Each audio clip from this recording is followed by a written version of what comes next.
Baik, kami dari kelompok 1 akan mempresentasikan Froyonion yang ada di live with Duo Kendor. Dan kelompok kami Safarina dan ada Elizabeth Vindra, terus juga ada Tobi Janap, Dipta Yuki, Ilham Basiril, dan yang terakhir ada Ludovicus Eka Adi. Next. Nah, analisis kami meliputi 3 hal. Yang pertama ada strategi publikasi. Terus yang kedua juga ada analisis konten. Dan yang terakhir analisis audiens. Next. Yang pertama, ada strategi publikasi, yaitu strategi awal dan strategi akhir. Di strategi awal, Froyonion mengupload foto poster acara di Instagram milik mereka mengenai live yang akan dilakukan agar menarik penonton saat live. Foto diupload beberapa jam sebelum acara live di YouTube Froyonion yang dilakukan tanggal 29 April 2020. Hal ini dilakukan agar menarik audiens dari followers akun Instagram. Dan penonton tidak lupa dengan jadwal live streaming karena diupload pada saat itu juga. Acara live dilakukan sekitar jam 4 sore sambil menunggu waktu berbuka puasa, dengan topik semacam workshop agar tetap produktif meskipun di rumah saja dengan membuat short movie dengan mudah. Dan strategi akhir yaitu mengupload hasil live streaming di YouTube Froyonion agar dapat ditonton ulang oleh audiens, sehingga mereka yang tidak sempat melihat dapat melihatnya kembali di YouTube Froyonion sehingga tetap mendapatkan ilmunya. Next.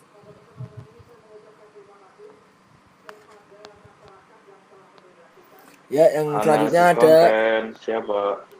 selanjutnya ada analisis konten dari Dua Kendor di live-nya ya. Yang pertama, Dua Kendor sebagai pembicara menyampaikan isi dari live tersebut dengan sesuai dengan judulnya. Sangat bagus, yaitu bikin film di rumah. Mereka menyampaikan dengan nutut nih dari pre-production, production sampai post-production. Film yang dibuat di rumah dimaksudkan untuk mendukung masyarakat Indonesia ya dalam berkarya meski dalam masa pandemik. Yang kedua, Dua Kendor mengucapkan dengan jujur nih kelemahan dari virtual photoshoot atau virtual production film, yaitu kelemahannya adalah di bagian editing karena mereka tidak bertemu secara langsung, dan kelebihannya tuh pembuatannya cukup murah dan mudah dari smartphone atau kamera yang secukupnya gitu ya. Yang ketiga adalah mereka menjelaskan bahwa film sinematik tidak harus bergambar gepeng atau film yang menggunakan black bar. Sinematik adalah perpaduan antara kualitas visual, warna, kecerahan, kontras, ketajaman, motion blur, efek optik, grain, dan kamera movement. Next. Kemudian untuk audio sendiri ini menjelaskan bagaimana mendapatkan background yang baik dari yang pertama berbayar seperti musik bed dan artis IO. Kemudian yang terakhir adalah musik gratis seperti membuat musik sendiri dari free musik YouTube. Kemudian yang memengaruhi audio ini adalah cahaya dan kamera movement. Untuk yang kedua yaitu editing. Kali pertama editing ini adalah formatnya seperti fps, frame per second, adalah spek yang tidak terlalu penting namun dibutuhkan dalam film. Kemudian UI yang dibutuhkan dalam editing adalah project tool, live view, efek control. Kemudian yang mempengaruhi untuk hasil video ini seperti scale, rotation, answer point, position, trim, opacity, Saya blending mode. Next. Oke, selanjutnya adalah pemahaman coloring dalam video juga diperlukan. Dengan mengatur vibrance, saturation, dan lainnya, itu membuat gambar lebih tajam dan dapat menggunakan color curve, di mana dapat mengatur shadow dan banyak warna sesuai dengan membuat dua layer coloring untuk membuat campuran dari warna dan dipadukan di dalam frame.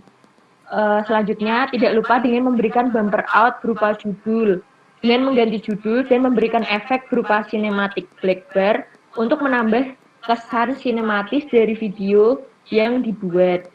Setelah itu, film sudah jadi dan siap untuk dirender dan diekspor. Namun sebelum diekspor, judul dari film dan men-setting kualitas agar dapat diedit kembali menjadi bahan editing lainnya. Selanjutnya, analisis audiens. Yang ketiga ada analisis audiens. Pada live ini audiens yang dimaksud adalah masyarakat Indonesia yang terdampak oleh pandemi yang mendapat anjuran dari pemerintah melakukan PSBB, WFH, atau di rumah saja. Target penonton speaker adalah masyarakat awam yang belum tahu tentang editing antara umur 6 sampai 12 tahun yang duduk di sekolah dasar. Terus kedua ada remaja dengan rentan umur 15 sampai 25 tahun yang mengerti atau paham teknologi dalam konteks pembuatan film. Biasanya remaja ini kan ada yang dapat tugas buat bikin film. Terus yang ketiga ada profesional yang memang pekerjaannya membuat film atau bagian editing. Next. Ya, yang terakhir ada dari analisis audiens, ada dari profesional dalam bidang perfilman. Mereka bisa nonton live ini sambil menambah ilmu mereka, juga memperdalam ilmu mereka pasti. Nah, yang terakhir dari analisis ini adalah tanggapan, kritik, dan saran, di mana waktu dari live ini tuh durasinya sangat panjang, 2 jam. Untuk yang namanya sebuah short film, ini lumayan membosankan untuk dilihat oleh para audiens dan menjadikan si audiensnya malah nggak fokus sama speakernya. Ini lagi ngejelasin apa? Ditambah dengan ilmunya yang kurang, ilmunya kurang dari para audiens karena audiensnya itu umum, tidak menargetkan banget untuk yang jago-jago.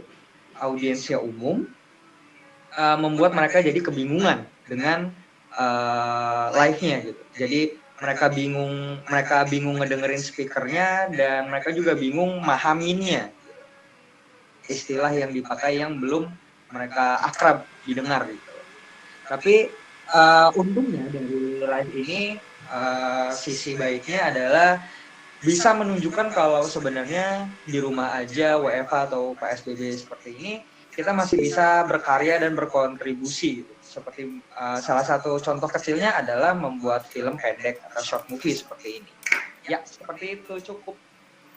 Baik, begitu aja teman-teman. Baik, Ya, terima kasih teman-teman. Jadi saya rasa nggak ada pertanyaan, udah jelas. Ya. ya. Penutup. Udah. Enggak, sip. Oke, Swadika. Cek sih.